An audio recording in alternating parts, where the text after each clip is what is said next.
भजन नगर केही छैन, खाना कम खाऊ त्यो पनि केही हुँदैन, सुत्न पनि केही समय कम गर त्यसले पनि केही हुँदैन।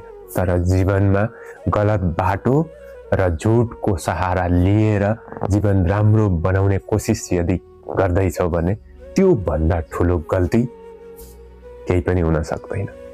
नमस्कार, म मोहन। मेरो साथमा केही बेर जीवन यात्रा गर्नुभयो भने जीवनको अर्को एउटा सत्य थाहा पाउन सक्नुहुन्छ।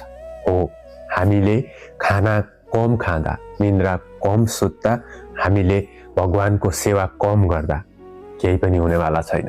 तर जीवनमा जीवन राम्रो बनाउन या जीवन चलाउनको लागि गलत बाटो र झुटको सहारा यदि लिन्छौँ भने जीवन बर्बाद हुनेछ।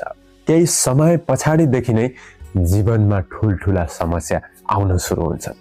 त्यसैले बरु भजन नगरौँ, खाना कम खाऊ, निन्द्रा कम सुतौँ, तर सधैँभरि सत्यको साथमा हिँडौँ, किनकि यो जीवन भनेको सत्य हो।